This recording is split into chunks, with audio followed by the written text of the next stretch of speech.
Gerald Apple developed the Moving Average Convergence Divergence Indicator, or MACD, in 1979. At that time, trading floors were entirely human-driven, operating on paper and rotary phones at a pace dictated by physical exchange. Today, market liquidity is dictated by algorithms executing thousands of orders in a fraction of a second. The environment the MACD was originally built to measure no longer exists. This chart displays standard Euro-USD price action with the MACD below it.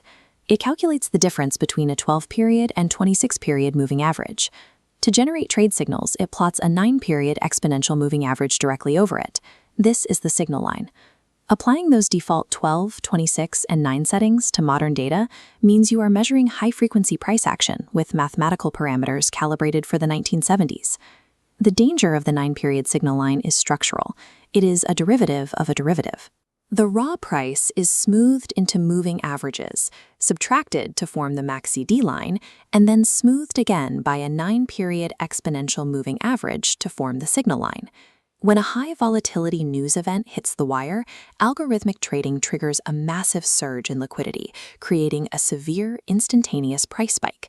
This sudden vertical movement jerks the fast-reacting moving averages, which forces the MACD line upward through the slower, heavily lagging 9-period signal line. By standard textbook rules, that crossover generates a clear buy signal.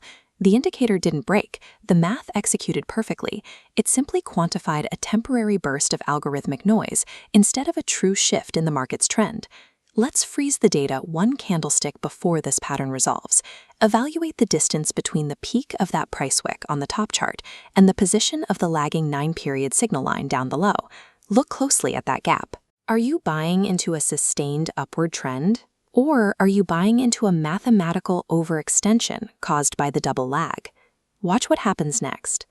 The high-frequency algorithms withdraw liquidity as quickly as they provided it. Buying pressure evaporates, and the raw price immediately collapses. Look at the alignment. The signal line crossover prompted a buy order at the precise top of the price spike, right before the reversal. This is a structural whipsaw. The inherent built-in delay of the 9-period exponential moving average guarantees that your entry signal triggers exactly when the market has exhausted its momentum. We can mitigate this error by adjusting the calculation. Here is a side-by-side comparison of that same high volatility event.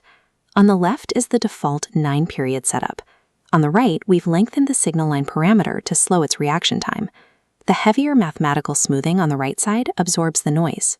The MACD line spikes, but the slower signal line remains relatively flat, and no false crossover is ever generated.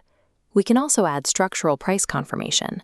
Before acting on any MACD signal, require the candlestick body itself to close in the direction of the trend. Here the candle leaves a long rejection wick, closing unfavorably and invalidating the trade entirely. There are 3 rules for managing the MACD signal line. 1. Expect lag because you are trading a derivative of a derivative. 2. Realize that the default 9-period setting combined with volatility will repeatedly trap you in whipsaws. And 3. Fix this by using slower periods or requiring structural price confirmation before entry. Technical analysis provides structured probability, not future sight. Extracting value from these indicators requires you to stop blindly trusting default settings and start adapting their underlying math to the realities of modern markets.